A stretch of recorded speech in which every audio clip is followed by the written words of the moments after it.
Fala aí pessoal, tudo bom? Bom dia, boa tarde ou boa noite. Não sei quando vocês estão assistindo esse vídeo, mas queria trazer esse vídeo aqui pra vocês hoje. É um vídeo que eu acredito que vai ser um pouco mais rápido. Só uma explicação, na verdade, de um trade que eu fiz hoje. Agora são 7h40 da manhã, né? Então foi meio que final da sessão de Londres, ou intervalo ainda da sessão de Londres com a de Nova York, talvez. Né? Foi um trade quase agora. E eu queria só explicar para vocês e que aconteceu uma coisa interessante que acontece várias vezes.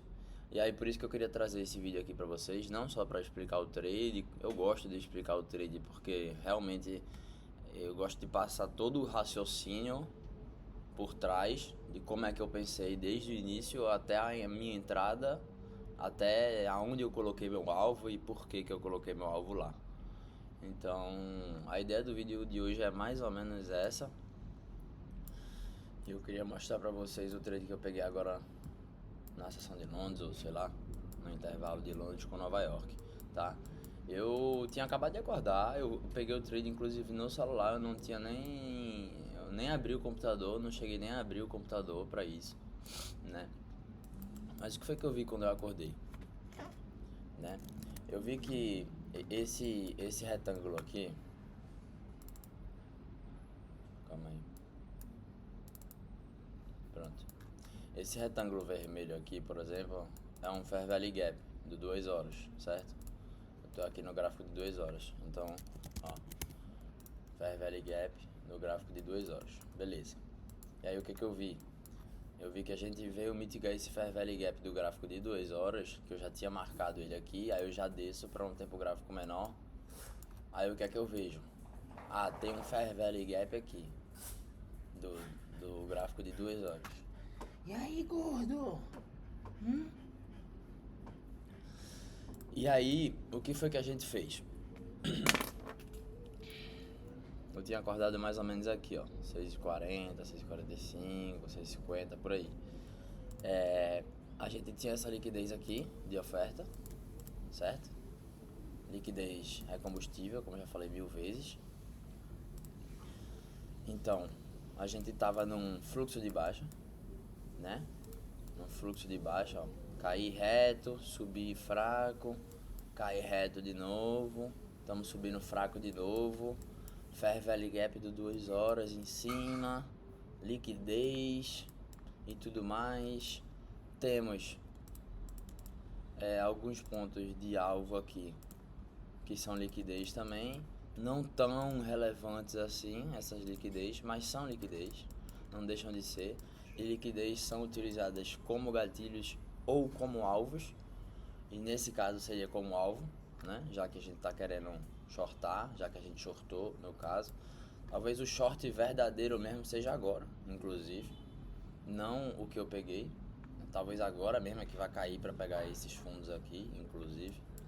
Mas só queria passar a ideia do trade para vocês e mostrar uma coisa em específico, né? Então basicamente eu acordei, eu vi que tava num flow de baixa, num fluxo de baixa, vi que tinha um Fair Value Gap do 2 horas que não tinha sido mitigado ainda, não tinha sido tocado ainda. Antes desse primeiro toque ele não tinha sido tocado. Então, além disso, liquidez aqui em topos, liquidez de oferta. Depois de comer liquidez de oferta, o que é que acontece? Depois de passar desse topo aqui, o que é que esse movimento fez? Estopou muito short foi obrigado a comprar aqui, exatamente no Fair Value Gap. Fair Value Gap é uma zona onde um investidor institucional tende a proteger essa zona, ou seja, tocou aqui, eles tendem a jogar para baixo o preço, ó, primeira vez, segunda vez. Então, foi a narrativa perfeita, né? A gente varreu o short, muita gente foi obrigada a comprar aqui em cima, tinha muita gente comprando aqui em cima, e aí o investidor institucional chegou lá e falou: ah, tá, tem muita gente comprando, então eu vou vender. E aí quando ele vende mais do que tem muita gente comprando, ou seja, tem mais oferta do que demanda, e quando tem mais oferta do que demanda, o preço cai. E aí é por causa disso que o preço caiu. E foi por isso que eu acertei meu trade em questão de 1, 2, 3 minutos, né? Eu acho que $100 foi pouco, o meu risco. Nem entrou os $100, entrou 70, então eu fiz $70 mais ou menos, até um pouco mais, que eu fiz um para 15. E aí é por isso mesmo que eu quis entrar aqui no vídeo e gravar esse vídeo pra vocês. Assim, eu acho legal gravar esses vídeos que nem eu tô gravando agora, como eu disse, da ideia do trade, né? Tanto do início ao fim, assim, do que é que se passou pela minha cabeça e tudo mais. Mas esse vídeo eu quis gravar principalmente por esse movimento aqui que ele fez, ó. Ele caiu como deveria cair, né? Ele até varreu essa liquidez aqui, se vocês verem, tipo, muito pouco, assim, muito pouco, mas varreu essa liquidez aqui, ó, e subiu. Não era uma liquidez nada relevante, então não deveria ter acontecido isso. Então é por isso mesmo que eu tô gravando esse vídeo. Pra dizer o quê? Pra explicar o motivo de eu gostar de operar na Nasdaq com risco retorno mais baixo, né? Aí muita gente fala que assim, quem opera com risco retorno baixo não consegue ser lucrativo, mas eu acho que depende muito do que você está operando e da forma como você opera e do seu nível de acerto, né? Do win rate, né? Que eles chamam, né? Da percentual de acerto, percentual de ganhos no caso. Então, tipo assim, a Nasdaq ela costuma muito, depois desses movimentos assim, quando faz esse sentido, quando tem uma história por trás, tem liquidez, varreu liquidez, tocou no Fair Value Gap, estamos no flow de baixa e tudo mais. Então quando tem essa história por trás assim e tal, e você realmente identifica da maneira correta, ela costuma pagar 1 para 1, sempre. Sempre, sempre, sempre, sempre. Então é por isso que muitas vezes eu só quero o meu risco, porque eu acerto bem mais do que eu erro, em questão de quantidade de trades, né? Eu acerto muito mais trades do que eu erro. E eu não preciso ficar correndo para conseguir o dobro do que eu tô arriscando, né? Até porque se eu tivesse arriscado o dobro aqui, eu jamais ia ter conseguido. Eu ia ter sido estopado e ia ter perdido $100. Então, a Nasdaq é assim. Pra mim, até faz esse sentido ter invertido aqui, por quê? Porque varreu essa liquidez, mas foi muito pouco, então assim, pra mim faria mais sentido o quê? A gente continuar caindo. Então eu deixaria até, se fosse pra fazer o correto, eu deixaria meu alvo mais embaixo assim e tal, obviamente, porque eu realmente achei que fosse cair mais. Porém, conhecendo a Nasdaq, eu deixei o alvo de 1 para 1, pagou meu alvo corretíssimo. Eu sabia que tinha essa liquidez aqui perto, aí eu coloquei meu alvo mais ou menos aqui, ó. Não foi nem no pavio, foi no corpo do candle. Tava pagando 1 para 1 praticamente, até um pouquinho mais. Peguei e falei, tá ótimo. Foi lá, na mesma hora, pagou meu alvo, inverteu e iria me estopar. E agora o que ele fez de novo? Ele varreu a liquidez mais uma vez dentro do Fair Value Gap de 2 horas, né? Aqui é uma espécie de divergência, sei lá, ou não. Tentou cair bem forte, rejeitou. Se a gente continuar caindo aqui assim, pode ser mais um trade que eu não vou pegar, é óbvio. Nem que é óbvio, mas eu não vou pegar porque eu não quero me arriscar agora. Só vou deixar pra me arriscar em Nova York, na sessão de Nova York, 10h30 da manhã. Mas se continuasse caindo aqui, poderia sim ser um trade. Por quê? Porque iria inverter esse Fair Value Gap aqui grande. A gente tem muita liquidez aqui embaixo ainda para ser capturada. Então assim, faria sentido sim um short para mim. Depois de varrer uma liquidez, manipulou uma vez, manipulou 2 vezes, Fair Value Gap, muita liquidez de demanda lá embaixo. Então assim, tem uma narrativa para cair, tá? Tudo sobre narrativa e é tudo sobre contexto, né? É o mais importante de você visualizar contexto e tudo mais. Você saber identificar um Fair Value Gap é a coisa mais fácil do mundo. Agora, você saber qual Fair Value Gap é o mais importante para você se basear, não é que nem que é difícil, é só que tipo não é o mais fácil, né? Porque você vai ver inúmeros Fair Value Gaps no gráfico de inúmeros tempos gráficos diferentes e você não vai saber qual é o que você tem que realmente se basear e tudo mais. Inclusive você vai ver Fair Value Gaps bearish como esse, vermelhos. Você vai ver fair value gaps bullish, então você não vai saber. Então o que é que você tem que saber? Você tem que saber o contexto, você tem que saber o fluxo, você tem que saber a tendência do mercado. A tendência do mercado tá de queda. Então como é que você vai lá e vai comprar? Você pode comprar, tipo, tem vezes que faz sentido você ir contra fluxo e tipo assim, eu já consegui também, mas às vezes não vale o risco. E às vezes não, na grande maioria das vezes é muito melhor você seguir somente a tendência e o fluxo do mercado. Que foi exatamente o que eu fiz aqui, pagou 1 para 1. Assim que eu acordei, não cheguei nem a conseguir abrir o computador antes de fazer esse trade.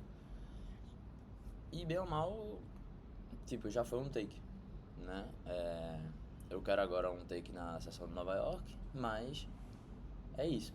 É algo muito simples quando você aprende a ler o contexto do mercado, ao invés de ficar se apegando muito aos mínimos detalhes, e você taca Fibonacci, e você taca volume profile e não sei o que lá mais, sei lá, e você começa a contar ondas de Elliott, A, B, C, D, 1, 2, 3, 4, 5, aí faz o Wyckoff, velho. Eu gosto de tudo isso e tal.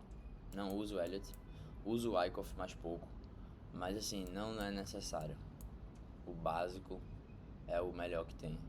Quanto mais básico for o seu sistema, suas regras e tudo mais fácil vai ser de você se tornar uma pessoa lucrativa, porque você vai saber exatamente o que você quer ver no gráfico. E aí não tem nada que vale confundir. Você viu? Clica no botão, entra no trade e espera. É aquele ditado, né? Configurou, pegou. É basicamente isso. Fez o seu setup, fez o que você queria ver no gráfico, fez. Então entra no trade e acabou. Então é basicamente isso. Eu tava esperando exatamente isso acontecer. Quando eu vi esse fair value gap, eu vi essa liquidez, eu falei, opa, se tocar nesse fair value gap, a gente começar a cair, inverter esse fair value gapzinho aqui, cinza, que inclusive eu acho que é do 3 minutos. 5? Dos 5 minutos, ó, tá vendo? Peguei e falei, se inverter, se tocar no fair value gap do 2 horas, varrer liquidez e der meu gatilho, que é o que? Inverter o fair value gap, eu entro. E foi o que aconteceu. Entrei, pagou 1 para 1, eu saí e o mercado agora tá subindo. Então, por isso que eu quis gravar esse vídeo. Eu gosto de explicar os trades para vocês. Eu gosto de explicar o meu raciocínio que se passou pela minha cabeça, porque, como eu disse, para mim o mais difícil é você saber ler o contexto do mercado do que aprender essas coisas de fair value gap e tudo mais.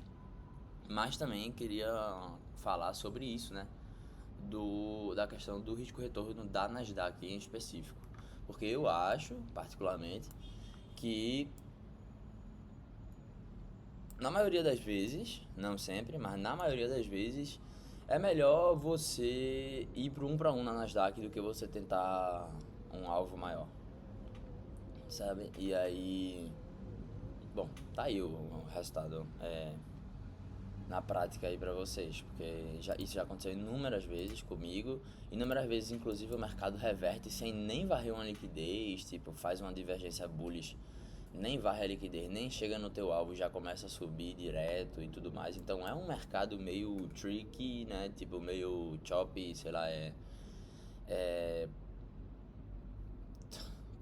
como é que traduz isso? Meio perigoso, digamos assim, tipo, enganoso e tal. Mas é um mercado também que entrega movimentos muito retos, assim, então paga muito rápido, né? Então, por exemplo, hoje eu bati meu take em 3 minutos. Pra mim tá ótimo, né? Então, é assim, é isso. A ideia do vídeo foi mais explicar pra vocês o trading em si, mas não somente isso, porque eu já tenho alguns vídeos sobre isso, mas falar sobre essa questão da Nasdaq aí, do risco-retorno em específico. Porque eu já vi gente falando na internet sobre isso, e eu acho verdade também, que a pessoa só começou a se tornar lucrativa quando ela entendeu exatamente isso, que tipo, eu entendi rápido isso. Mas eu já vi na internet a pessoa falando que ela só se tornou lucrativa a partir do momento em que ela entendeu que ela tinha que parar de tentar ficar correndo atrás do 3 para 1, 2 para 1 de risco-retorno, e ele podia pegar 1 para 1, 1.2 para 1, 1.5 para 1 de risco-retorno, porque ele estava acertando muito mais. Então, se você acerta muito mais, veja, é muito simples, velho. Se você arrisca 0,10%, para você pegar 1 para 1, você precisa ganhar 0,10%. E muitas vezes, quando você toma a decisão correta, e nem precisa ser a mais correta do mundo, se você vê, tipo, eu shortei no momento correto, mas o mercado não continuou caindo, ele subiu, só que eu ganhei dinheiro. Por quê?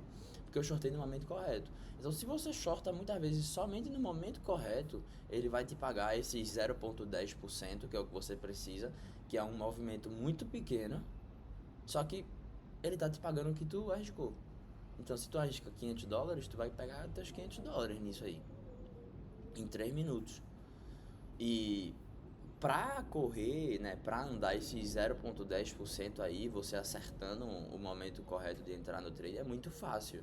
Então é por isso que você tem uma taxa de acerto muito maior, indo para 1 para 1, 1,2 para 1, 1,3 para 1, 1,5 para 1, sei lá, do que se você ficar tentando 2, 3 para 1, entendeu? Como eu já fiz, inclusive. E assim que eu comecei a operar na Nasdaq, eu percebi que não ia dar certo isso. Porque a Nasdaq inverte muito rápido e aí a pessoa tem que ficar ligada. Então é isso, eu queria trazer isso pra vocês porque realmente foi uma coisa que foi importante pra mim. Tipo, eu só realmente me tornei lucrativo de fato quando eu comecei a operar na Nasdaq e quando eu entendi isso, né? De, do risco retorno. E uma vez que eu entendi, praticamente todos os dias eu tô aí batendo takes, né? Na sessão de Londres, na sessão de Nova York, na sessão da Ásia, abertura de futuros no domingo à noite. Só tem que ter paciência, esperar o momento correto, né? Como eu disse, ter um sistema claro e simples, né? Para você saber exatamente quando ele aparecer, você entrar e não ter dúvida, né? Porque se quanto mais complexo for, mais vai te confundir na hora de entrar no trade. Você vai ficar pensando, vai ficar pensando, vai ficar pensando. De repente o trade vai andar, você vai ficar de fora. E aí você vai ficar lá na merda, achando que, ai meu Deus, de novo isso aconteceu comigo, mais uma vez eu não consegui entrar no trade, ai que vida cruel, não sei o que lá e tal. Defina a sua estratégia. Ô Bruce, calma rapaz. Defina a sua estratégia e siga. É só isso. E confie nas probabilidades da sua estratégia e do seu risco retorno mesmo e tudo mais, tá? Foi isso mesmo, pessoal. Agora vamos inverter esse Fair Value Gap de 2 horas, provavelmente, o que dá oportunidades para longs, para a gente entrar long e procurar um long a partir daqui para cima até esse topo aqui, que é o PDH, Previous Day High, né? Que é basicamente a máxima do dia anterior. Então, se inverter esse Fair Value Gap de 2 horas, eu já tinha visto que aqui não tem mais Fair Value Gaps. Então, invertendo isso de 2 horas, pode sim dar uma compra para buscar o PDH aqui em cima. E aí a pessoa ganharia bastante dinheiro, inclusive, né? Mas, como eu disse, já fiz o meu, tô fora. É assim que você consegue sobreviver no mercado também. É saber a hora de entrar e saber a hora de sair, e saber a hora de parar também, né? Então, é isso. Eu espero que eu tenha ajudado de alguma forma vocês, principalmente com essa ideia do risco-retorno, que eu acho que foi o mais importante aqui do vídeo. E é isso, eu espero que vocês consigam agora operar de uma maneira mais assertiva, mais lucrativa e tudo mais. E espero ter ajudado, tá? Um bom dia aí pra vocês. Talvez eu volte na sessão de Nova York com algum trade, com alguma coisa, ou não. Nesses últimos dias eu não fiz trade na sessão de Nova York, eu achei meio esquisito e eu preferi não me arriscar, até porque eu tô conseguindo fazer em Londres assim, e aí eu não quero arriscar em Nova York, mas dependendo de como for a abertura de Nova York hoje, eu faço um trade gravando e aí eu trago aqui pra vocês, tá bom? Então é isso, pessoal, valeu, até a próxima, tchau, tchau.